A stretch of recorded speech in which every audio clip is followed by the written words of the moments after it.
Hello everyone, मैं नीलम तिवारी आप सभी का मैग्नेट ब्रेन्स में बहुत बहुत स्वागत करती हूँ।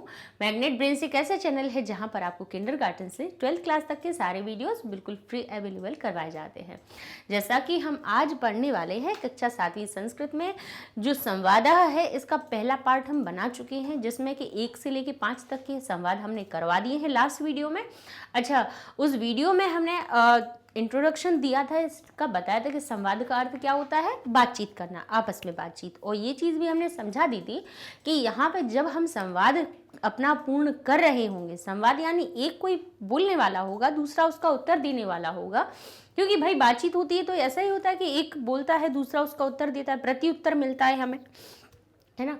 तो ये जो बातचीत का क्रम होता है, इसमें जो पूछने वाला होता है वो हमेशा कैसे शब्दों का प्रयोग करता है, मध्यम पुरुष के और प्रथम पुरुष के शब्दों का प्रयोग करता है। जैसे तुम क्यों नहीं पढ़ रहे हो, तुम जाग रहे हो, तुम पढ़ रहे हो, तुम उठ जाओ, तुम खाना खा लो, या आप देख रहे हो, आप जाओगे, या आप जा रहे हो, तो आप या तुम का प्रयोग करेंगे, ठीक है। अच्छा, ये हम क्यों बता रहे हैं, क्योंकि ये वैसे हम फर्स्ट वीडियो में बता चुके हैं, लेकिन फिर भी हो सकता है कि फर्स्ट बच्चों ने शुरुआत की इंट्रोडक्शन में कुछ मिस कर दिया हो, इसलिए इसकी शुरुआत में ही बता देते हैं। तो ये जो कर्ता होंगे मध्यम और उत्तम पुरुष के, उनके साथ में हम जो हमारे मध्यम और प्रथम पुरुष के कर्ता होंगे, उनके साथ में प्रथम और मध्यम पुरुष के कर्ता का ही आप प्रयोग करेंगे, ठीक है ना। किनका? क्रियाओं का। क्रियाएं भाई प्रथम, मध्यम और उत्तम, ये 3 कैटेगरी में क्या डिवाइड होता है, हमारी क्रियाएं होती हैं। क्रियाएं जब हम धातु रूप पढ़ते हैं तो उनको हमने देखा है कि उनकी टेबल क्या होती है, प्रथम, मध्यम, उत्तम, 3 प्रकार से विभाजित होती है और 3 वचनों में विभाजित होती है। तो हमें भाई पुरुष कौन होते हैं, प्रथम पुरुष, मध्यम पुरुष, उत्तम पुरुष। ये पुरुष क्या होते हैं, काम करने वाले। तो यहाँ पे जो भाई जो पूछने वाला होगा वो किन का प्रयोग करेगा, वो किन कर्ताओं का प्रयोग करेगा, प्रथम पुरुष या मध्यम पुरुष, यानी आप या तुम का। और तो फिर हमें कौन सी क्रियाएं लेनी पड़ेंगी, जो पूछने वाला है उसके साथ में हम मध्यम और प्रथम पुरुष की क्रियाओं को लगाएंगे। और यहीं पे उत्तम पुरुष जैसे उत्तर देने वाला होगा, वो उत्तम पुरुष के कर्ता का प्रयोग करेगा। वो कहेगा मैं पढ़ता हूँ, मैं जानता हूँ, मैं देखता हूँ, मैं सुनता हूँ, या जो भी होगा, तो मैं के साथ में उत्तम पुरुष की क्रियाओं का प्रयोग करेंगे। तो ये चीज थोड़ा ध्यान रखना है। अब इसी के साथ में हम शुरू करते हैं अपना ये संवाद, जिसमें कि सबसे पहले हम मंजूषा को देखेंगे। मंजूषा कह रहा है हरित शाकम। शाक किसको कहते हैं, सब्जी को। हरित का अर्थ क्या होता है, हरा। तो हरित शाक का अर्थ क्या हुआ, हरी सब्जी। हरित शाकम यानी हरी सब्जी को। अब खादसी, खादसी, सी कहाँ लगता है क्रिया में, लट लकार की क्रियाओं के प्रत्यय देखिए। लट लकार में जब क्रियाएं बनती हैं तो क्या लगाया जाता है क्रियाओं में, प्रथम पुरुष के लिए लगाते हैं ती तह अंति। क्या लगाते हैं यहाँ पे, ध्यान कर लीजिए।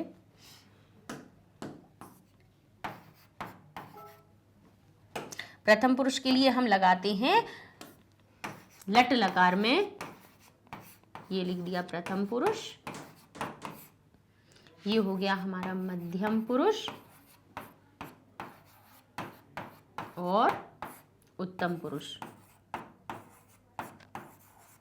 जैसा कि लास्ट वीडियो में हमने बता दिया, पुरुष कौन होते हैं, कर्ता, यानी काम करने वाले को पुरुष कहा जाता है, जिसको 3 श्रेणियों में विभाजित किया जाता है, प्रथम पुरुष, मध्यम पुरुष और उत्तम पुरुष।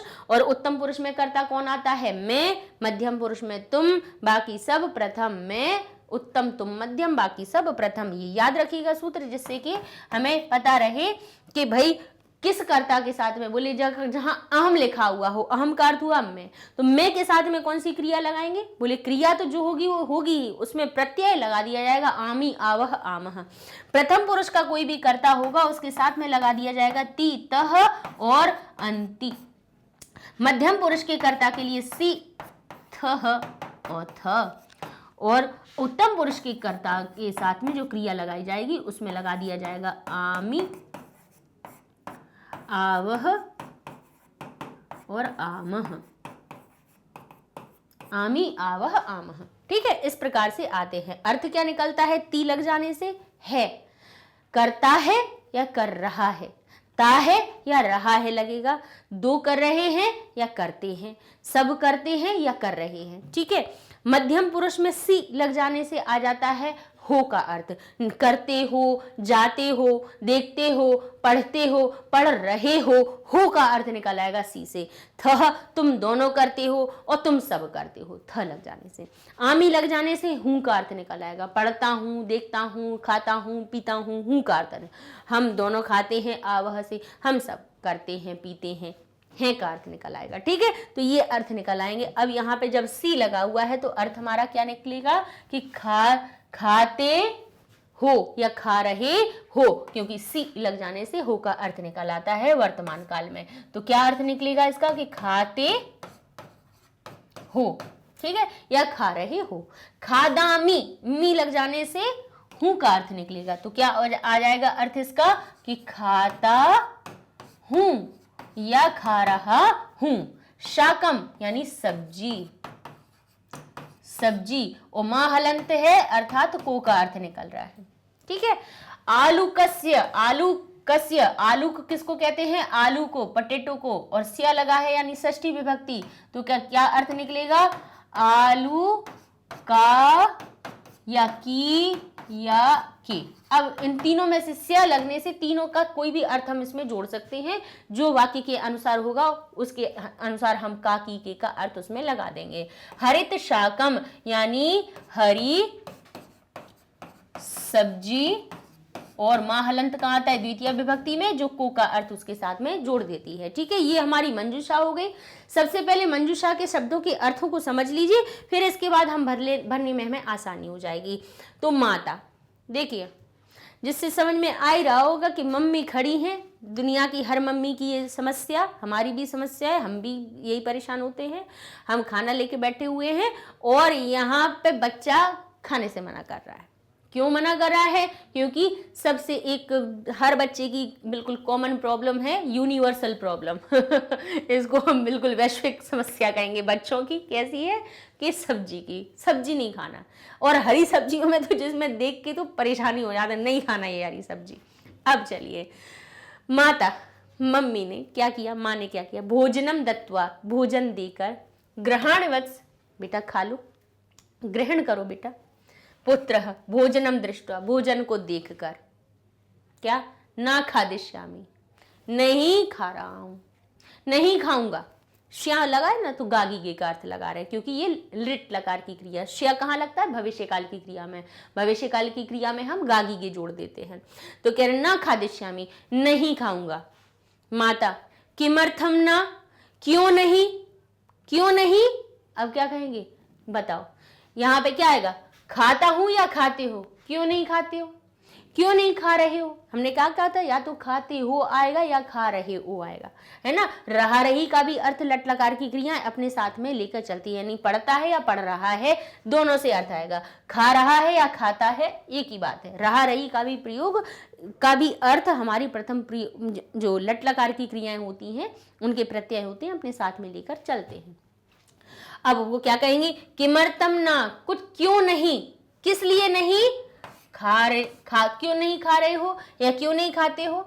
तो यहाँ पे आएगा हमारा खादसी, क्यों नहीं खा रहे हो यह एतत्। तो पुत्र कहेगा अहम ना खादिष्यामि, मैं नहीं खाऊंगा, क्या नहीं खाऊंगा, कहेंगे हरित शाकम, क्या नहीं खाऊंगा, हरित सब्जियों को, तो कहेंगे हरित शाकम। मम्मी ने कहा किमर्थम ना खादसी, क्यों नहीं खा रहे हो एतत्। तो पुत्र कहेगा हरित शाकम अहम ना खादिष्यामि, हरी सब्जी मैं नहीं खाऊंगा। माता कह रही है तुम कदापि, कभी भी।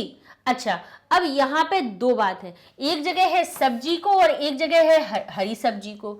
अब यहाँ पे हम दोनों में यहाँ लिख देते हैं जैसे शाकम, यहाँ हरित शाकम लिख दिया और यहाँ लिख देते हैं हरित शाकम।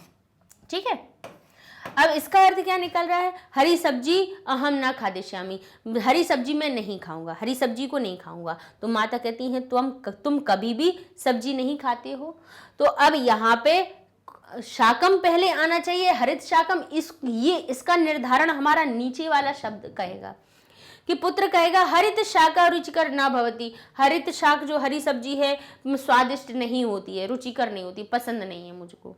तो हरित शाक की जब उसने बात की है तो निश्चित है कि उसके पहले मम्मी ने कहा होगा कि हरी सब्जी क्यों नहीं खाते हो। मम्मी ने क्या कहा होगा कि तुम कभी भी हरी सब्जी नहीं खाते हो।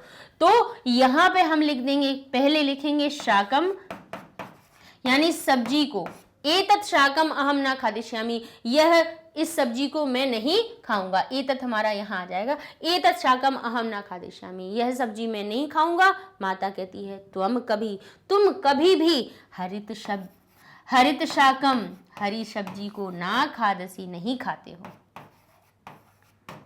तुम कभी भी हरी सब्जी को नहीं खाते हो। पुत्र कह रहा है हरित शाक रुचिकर ना भवती, हरी सब्जी पसंदीदा नहीं होती है, रुचि नहीं होती है, रुचिकर नहीं होती है, पसंद योग्य नहीं होती है। माता कहती है हरित शाकाह, जो हरी सब्जियां होती हैं, रोग निवारणाय, रोग निवारण के लिए, लाभप्रदा भवंती, लाभप्रद होती हैं, रोग निवारण के लिए, बीमारी दूर करने के लिए लाभप्रद होती हैं, और तुम खा नहीं रहे हो। तो पुत्र कहेगा अहम ना, मैं नहीं। अब क्या कहेंगे, मैं नहीं, मैं आ गया कर्ता आ गया, मैं नहीं। अब कर्ता के साथ में अहम है, कौन सा, उत्तम पुरुष का कर्ता, तो उसके साथ क्रिया कौन सी आएगी, उत्तम पुरुष वाली, कौन सी, जिसमें आमी लगा होगा। अहम ना खादामी, मैं नहीं खाऊंगा। बच्चे पहले नाटक तो पूरा कर लेते हैं, फिर जब नहीं चलती है तो फिर कोई बात मम्मी के सामने तो फिर खाना ही पड़ता है। अहम ना खादामी, मैं नहीं खाऊंगा। मह्यम, मुझको आलू कम यच्छतु, मुझको तो आलू दे दो, मुझको तो आलू दे दो। बस एक आलू बना हुआ है जो सबकी पसंदीदा सब्जी, ठीक है। अहम ना खादामी, मैं नहीं खाऊंगा। मह्यम आलू कम यच्छतु, मुझको तो आलू दे दो। तो माता कहेंगी प्रतिदिन, हर दिन भक्षणम ना उचित, खाना उचित नहीं है। किसका, बोले आलू को, आलू का भक्षण ना उचितम, आलू का रोज खाना भक्षण करना अच्छी बात नहीं है। तो यहाँ क्या आ जाएगा हमारा, आलू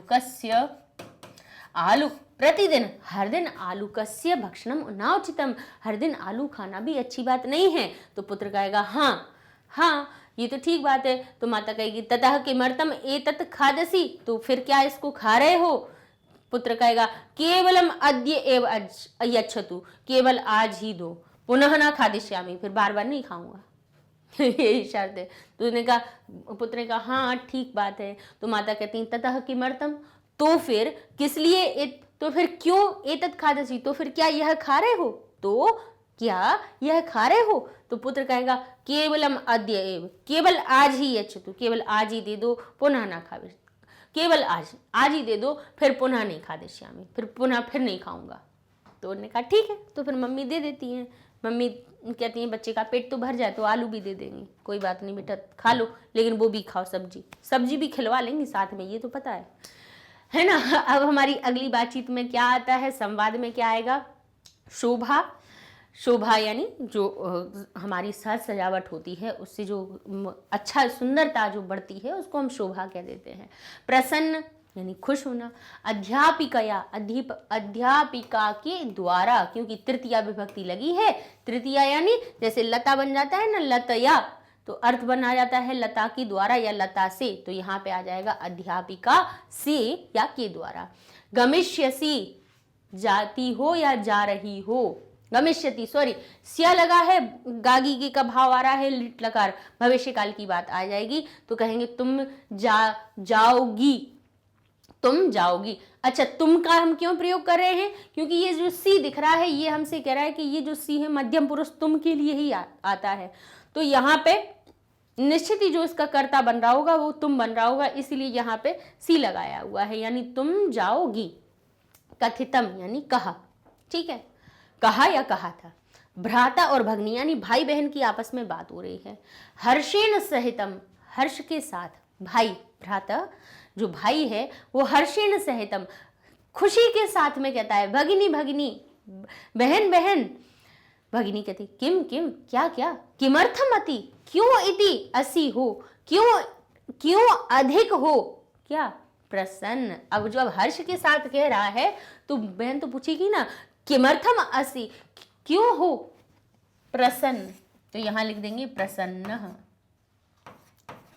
अर्थ क्या निकल आएगा, अर्थ क्या निकलेगा, किमर्थम अति प्रसन्न असी, क्यों इतने प्रसन्न हो। तो भ्राता कहेगा स्वः यानी कल, अहम मैं मुगल उपवनम गमिष्यामि, कल मैं मुगल उपवन जाऊंगा, मुगल बगीचे में जाऊंगा। ठीक है, क्योंकि श लगा हुआ है, मैं जाऊंगा, गागीगे का अर्थ लगा दिया। अहम के साथ में उत्तम पुरुष की क्रिया लगी है। भगिनी कहेगी केन सह, किसके साथ में? तो भ्राता कहेगा विद्यालयस्य, विद्यालय के छात्रैः, विद्यालयों के छात्र और साथ, किसके साथ? अध्यापिका के साथ। तो यहां लिख देंगे अध्यापिकया च स, विद्यालय के छात्र और अध्यापिका के साथ। अब आप कहोगे, आपके मन में आ रहा होगा कि यहाँ पे आपने बोला के, काकी के बोला, यानी छात्रों के साथ, अध्यापिका के साथ, लेकिन के आप कह रहे थे, लेकिन यहाँ पे अर्थ तो निकल रहा था से या के द्वारा। ये प्रश्न उठा मन में कि नहीं उठा? आपके मन में नहीं उठा। यहां हम कह रहे हैं अध्यापिका के साथ, यहाँ पे के जोड़ रहे हैं, इसके अर्थ में हम के जोड़ रहे हैं, जबकि तृतीया विभक्ति कह रही है के साथ में द्वारा भी जोड़ो या फिर से जोड़ो। तो इन दोनों में से कुछ फिट नहीं बैठ रहा है, तो फिर क्या ये सही है? तो यहाँ पे एक हमारा सूत्र होता है, ये जो सह लिखा है, इसने ऐसा कुछ काम किया, इसने कहा सहार्थी तृतीया। सूत्र होता है हमारा सहार्थी तृतीया, जो कहता है सह के अर्थ में तृतीया विभक्ति लगती है, यानी जहां पे साथ लगा हुआ हो, कि पिता के साथ, पुत्र के साथ, राम के साथ, तो जिसके साथ जाया जा रहा होता है तो उसमें तृतीया विभक्ति लगती है। तो छात्रों और अध्यापिकाओं के साथ, छात्रों और अध्यापिका के साथ, तो दोनों में के होते हुए भी, षष्ठी का अर्थ होते हुए भी तृतीया लगाते हैं, क्योंकि सूत्र कहता है सहार्थी तृतीया, सह के अर्थ में तृतीया लगा दो, इसलिए यहाँ पे तृतीया विभक्ति आई है। ठीक है, जबकि अर्थ क्या निकल रहा है? ना तो से निकल रहा है, ना के द्वारा निकल रहा है। उसका के द्वारा का द्वारा हट जाता है, द्वारा की जगह पे साथ जुड़ जाता है उसमें, यानी अध्यापिका के साथ। तो इस प्रकार से ये हमारा बना, भ्राता कहता है विद्यालय के छात्रों और अध्यापिका के साथ। आगे देखते हैं, भगिनी कहती है वाह, अरे कितनी अच्छी बात है। वसंत काले तू, यानी वसंत काल में, तो मैं क्यों बोला हमने? सप्तमी विभक्ति लगी थी, मैं पर का अर्थ जुड़ रहा है इसमें, क्योंकि एक ही मात्रा कहाँ जुड़ती है? जैसे राम बन जाता है रामे, फल बन जाता है फले, वन बन जाता है वने, अर्थ क्या निकालता है? क्योंकि एक ही मात्रा कहाँ जुड़ती है? सप्तमी विभक्ति में। अकारांत शब्दों में एक ही मात्रा सप्तमी विभक्ति में जुड़ती है, और सप्तमी विभक्ति में और पर का अर्थ जोड़ देती है उसमें। वह वसंत काले, वसंत काल में तू का अर्थ होता है तो, वसंत काल में तो मुगल उपवनस्य, मुगल उपवन का अवर्णीय, अवर्णित होती है, बिना मतलब वर्णन नहीं कर सकते हैं, अवर्णीय होती है। क्या होती है? उपवन की शोभा। उपवन की क्या होती है? शोभा। तो यहां लिखेंगे वसंत काल में तो मुगल उपवन की, उपवन का अर्थ क्या होता है? बगीचा, मुगल बगीचे की शोभा अवर्णीय, अवर्णीय होती है, ना वर्णन करने योग्य होती है, मतलब वर्णन नहीं कर सकते, इतना सुंदर दिखता है। तो भ्राता कहेगा आम, हाँ, मम अध्यापिका, मेरी अध्यापिका के द्वारा भी, एतत्, मेरी अध्यापिका के द्वारा भी ऐसा क्या किया गया? कथितम, कहा गया था, ऐसा मेरी अध्यापिका के द्वारा भी कहा गया था कि जो मुगल बगीचा है उसकी शोभा कैसी होती है? देखने योग्य होती है। भगिनी कह रही है त्वम स्वः, तुम कल, स्वः यानी आने वाले कल की बात कर रहे हैं, तुम कल कतिवादने, कितने बजे? अब जब स्व लगा हुआ है तो निश्चित ही जो क्रिया आएगी वो भविष्य काल वाली आएगी। वो कह रहे हैं तुम कल कतिवादने, तुम कल कितने बजे गमिष्यसि, जाओगे। अब तुम है इसीलिए देखिए सी मध्यम पुरुष की लगी है, स्व भविष्य काल का है तो इसलिए भविष्य काल की क्रिया लगी हुई है। तो क्या कह रहे हैं? तुम स्व कतिवादने गमिष्यसि।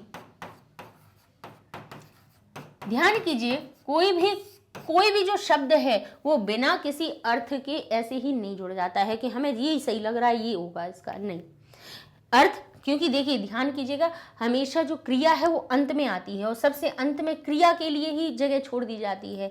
तो हम यहाँ पे देखेंगे भाई क्रिया कौन सी आएगी। तुम ने कहा मध्यम पुरुष वाली लगाओ और स्व ने कहा भविष्यकाल की लगाओ कि तुम कल कितने बजे जाओगे। ठीक है, तो इसलिए लिट लकार की क्रिया लगा दी गई। तो भ्राता ने कहा प्रातः 9 वादने, सुबह 9 बजे। ऐसा कहकर उनकी बातचीत हो जाती है समाप्त। चलिए अगले हम संवाद पर चलते हैं। मंजूषा कहती है आगमिष्यामि, आगमिष्यामि आऊंगी, आऊंगा या आऊंगी। अब देखेंगे कौन भाई बात हो रहा है। आगमिष्यामि, आओ, क्या हो गया, मी लगा हुआ है तो मैं का अर्थ आएगा, यानी मैं आऊंगा या आऊंगी, दोनों में से कोई हो सकता है। अब आप कहोगे मी, ऐसा तो नहीं है कि मी केवल जो आमी लगा हुआ है अंत में, जो केवल लड़के के लिए ही लगाया जाता हो या लड़की के लिए लगाया जाता हो। बोले ऐसा कोई कंडीशन नहीं है भाई, पुरुष अलग हो सकते हैं, मैं लड़की भी हो सकती है, लड़का भी हो सकता है, कोई फर्क नहीं पड़ता, क्रिया आमी ही लगेगी। ठीक है। आगमिष्यामि यानी आऊंगी, पंचवादने 5 बजे पर, आगच्छ यानी आगच्छ आओ, आगच्छ यानी आओ, और भवतः, भवतः यानी आपका, और भ्रातुः यानी भाई, और तुहु लगा है, भ्रातुः कहाँ पे आता है, जैसे पितुः षष्ठी विभक्ति में बनता है, षष्ठी विभक्ति में काकी के का अर्थ जुड़ता है, तो भ्राता, भ्रातृ शब्द षष्ठी विभक्ति में बन जाता है भ्रातुः यानी भाई के, भाई का, भाई की या भाई के, काकी के का अर्थ जुड़ेगा। ठीक है।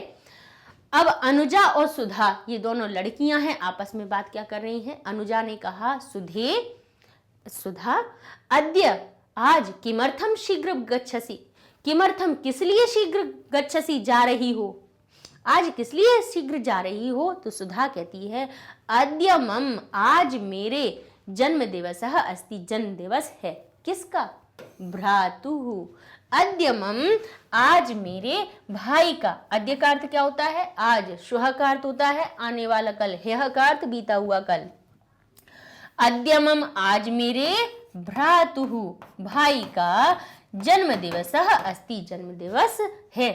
अनुजा कहती ओह, सुधा कहती है त्वम सायं, तुम शाम को, अवश्यम, अवश्य ही, एव का अर्थ हुआ ही, अवश्य ही, मम गृहम, मेरे घर, आगच्छ या आओ। अब देखो आगमिष्यामि या आगच्छ, अब यहां पे कह रहे हैं त्वम, तुम शाम को अवश्य ही मेरे घर।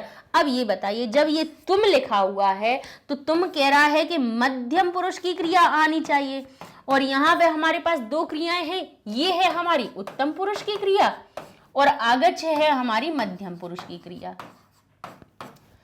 तो बताइए कौन सी आएगी। अब आप कहोगे यहाँ पे तो सी तो लगा ही नहीं है, तो भाई जरूरी थोड़ी ना कि सब में सी लगा हो, लोट लकार की क्रियाओं में चले आइए। मध्यम पुरुष में क्या होता है, बोले क्रिया का जो मूल रूप जैसा का तैसा लिखा रहे तो समझ जाओ मध्यम पुरुष के लिए, एक वचन के लिए वो क्रिया लगाई जा रही है। पठ को पठ लिख देंगे, गम को गम लिख देंगे, गच्छ को गच्छ लिख देंगे, आगच्छ को आगच्छ लिख दिया, यानी आओ।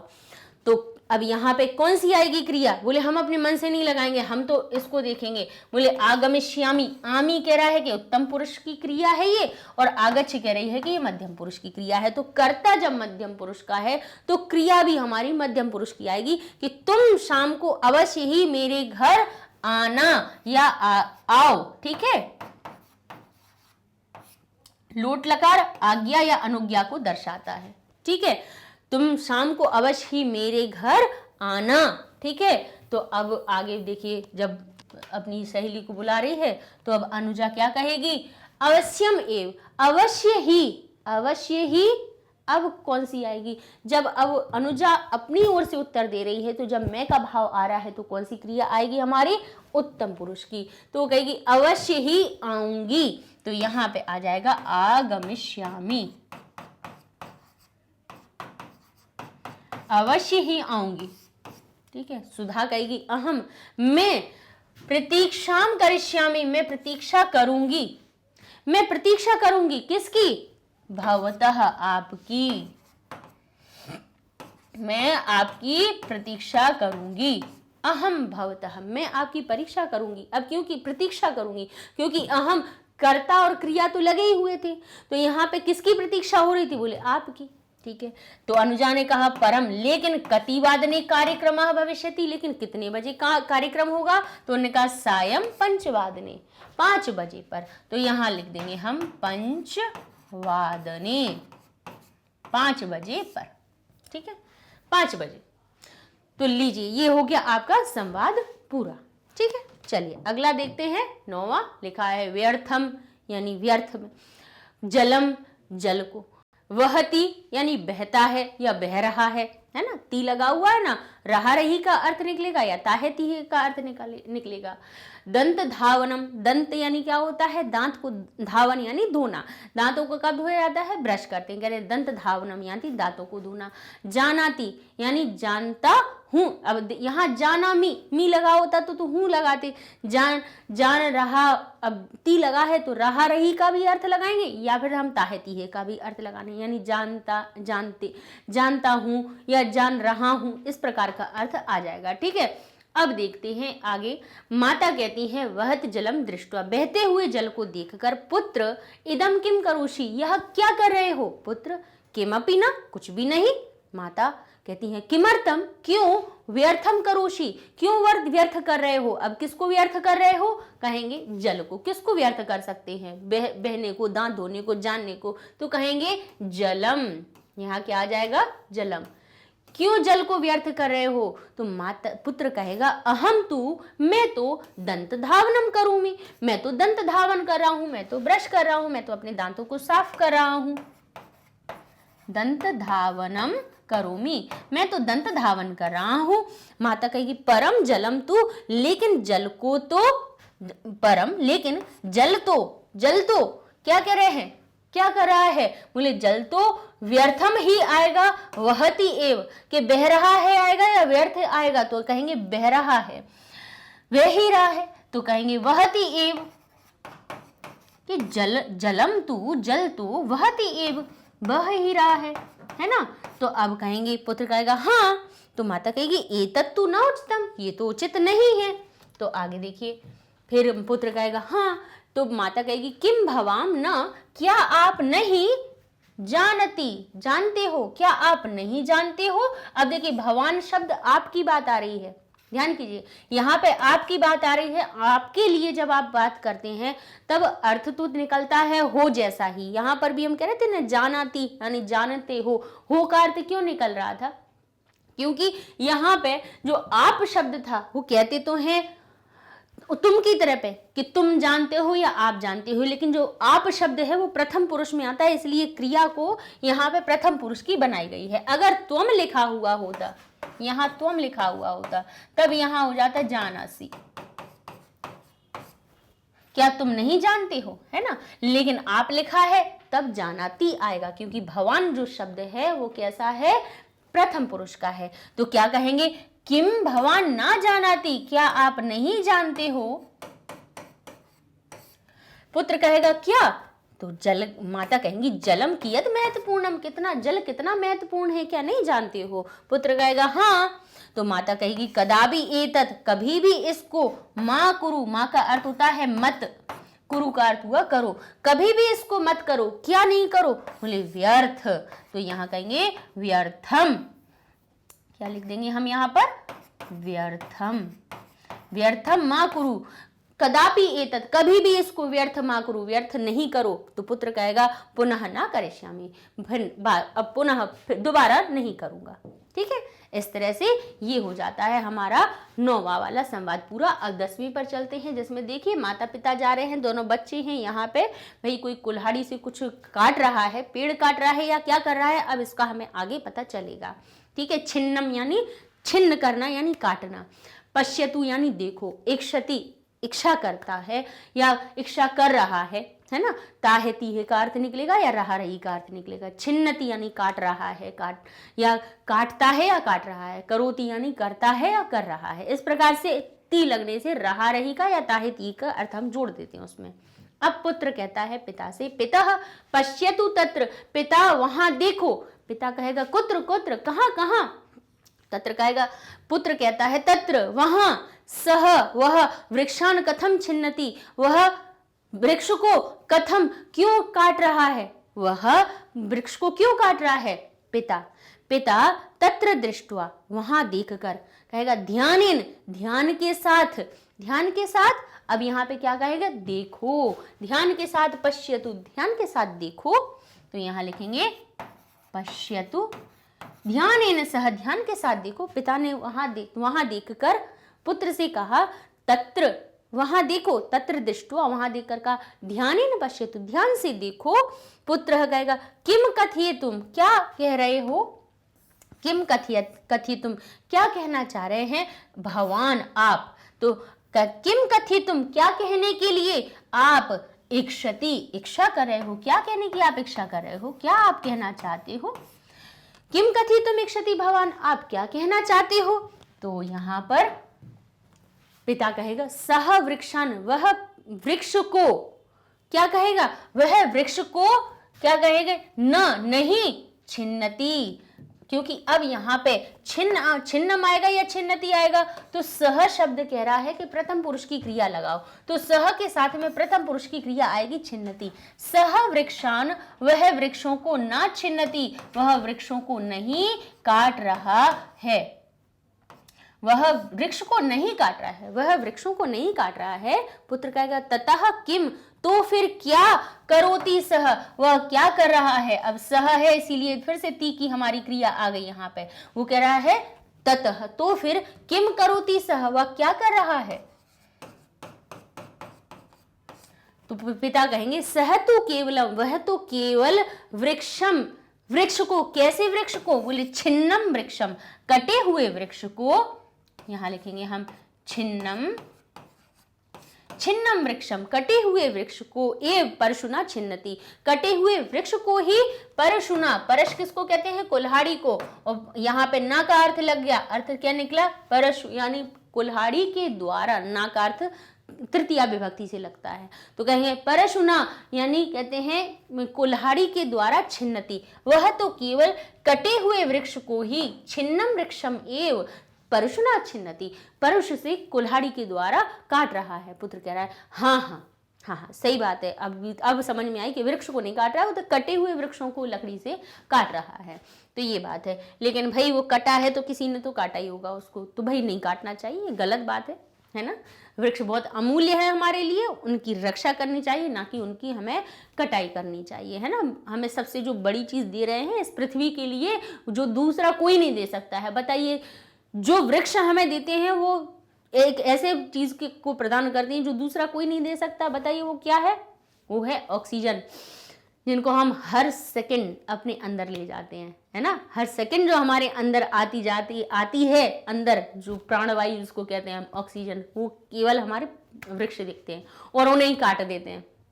देखिए, कभी सोच कर देखिए कि यहाँ, और जो हम ऑक्सीजन जो कार्बन डाइऑक्साइड छोड़ते हैं उसको ग्रहण करते हैं, इस पृथ्वी पर उनके अलावा कोई है ग्रहण करने वाला, नहीं है ना। तो फिर बताइए, जब आपकी, तो ये ग्लोबल वार्मिंग देखा है, टेम्परेचर दिन पर दिन बढ़ रहा है हमारे यहाँ पे, हमारी पृथ्वी का टेम्परेचर बढ़ता जा रहा है, तापमान बढ़ता जा रहा है। क्यों बढ़ रहा है, क्योंकि भाई कार्बन डाइऑक्साइड छोड़ने वाले लोगों की जनसंख्या बढ़ती जा रही है, और जो उसको सोख सकते हैं, जो उस कार्बन डाइऑक्साइड को ले सकते हैं और आपको ऑक्सीजन दे सकते हैं, वो हैं पेड़, वो हम काटते जा रहे हैं, है ना। कैसा तालमेल कम होता जा रहा है, ये जनसंख्या बढ़ती जा रही है और वृक्ष कम होते जा रहे हैं। क्या होगा, थोड़ा भविष्य सोच के देखिए। इसलिए कहीं पर भी वृक्ष की कटाई हो रही है तो उसको रोकिए, और नहीं रोक पा रहे हो तो ज्यादा से ज्यादा लगाइए, कि जितने कट ना पाए। भाई एक काटो तो 4 लगा दो, इतना तो करो ना आप। भाई उससे ले तो रहे हो, फर्नीचर बनाने के लिए लकड़ियां तो अनादुन कट रही हैं, लेकिन लगाता कोई नहीं। एक लगाएगा तो फोटो के लिए लगाएगा। वृक्षारोपण जो करते हैं ना, वो किसके लिए करते हैं, वो फोटो डालने के लिए इंस्टाग्राम और फेसबुक पे कि हम वृक्षारोपण करें, देखने दिखाने के लिए नहीं करो। सच में अपना कल्याण चाहते हो, अब पृथ्वी का कल्याण, पृथ्वी का क्या कल्याण करेंगे, आप स्वयं का कल्याण करोगे। ऑक्सीजन तो स्वयं को लेनी है ना, है ना। तो अपने फायदे के लिए वृक्ष लगाओ, किसी के लिए नहीं करो तो अपने फायदे के लिए, तो स्वार्थ के लिए तो कुछ कर लो, है ना। परमार्थ के लिए नहीं करो तो नहीं करो, लेकिन अपने लिए तो करो, इतना तो कर ही सकते हैं। तो ये सारे वीडियोस आपको हमारी वेबसाइट पे मिल जाएंगे, ठीक है। गूगल टैब पे जाना है, magnetbrains.com लिखो, वेबसाइट पेज ओपन हो गया। क्लास 7 पे गए, यहाँ अपने सब्जेक्ट की लिस्ट आ गई। व्याकरण पे देखा, व्याकरण की जितने भी हमने पाठ करवा दिए हैं, उन हर एक चैप्टर के सामने उनके वीडियोस की लिस्ट है, जिसको क्लिक करोगे उसकी की लिस्ट खुल जाएगी। मान लीजिए संधि खोला ना, तो 7 लेक्चर उसके संधि के मिल जाएंगे। अब आपको जो संधि उसमें से नहीं आती उसको पढ़ लीजिए। इस प्रकार से जो भी वीडियो ओपन करेंगे सो वीडियो चल जाएगा आपका, नेक्स्ट से भी चले जाएंगे यहाँ से। और अगर यहाँ पे सब्सक्राइब करने के लिए या रजिस्टर करने के लिए आता है वेबसाइट पे तो कर लेना, कोई पैसे लगना नहीं है, ठीक है, फ्री में ही तो मिलती है पूरी एजुकेशन, है ना। ये थोड़ी ना चल रहा है कि 2 वीडियोस दिखा दी उसके बाद फिर तीसरे के लिए लाओ सब्सक्राइब करो तब फिर चार्ज भरो पैसे दो तब मिलेगा, ऐसा नहीं है, ठीक है। और हिंदी मीडियम भी शुरू हो गया है, तो हिंदी मीडियम वाले बच्चों को भी ज़्यादा से ज़्यादा बताइए, शेयर कीजिए कि मैग्नेट ब्रेन्स पर अब हिंदी मीडियम वाले बच्चों के लिए भी वीडियोज़ आने लगे हैं, ठीक है। मिलते हैं नेक्स्ट वीडियो में। अब 10 हो चुके हैं संवाद वाले हमारे, संवाद जो चल रहा है वार्तालाप लेखन का पाठ, उसमें 10 टॉपिक हो चुके हैं, 5 और बचे हुए हैं जिसको हम अगले वीडियो में पूरा करवा देंगे। तब तक के लिए धन्यवाद।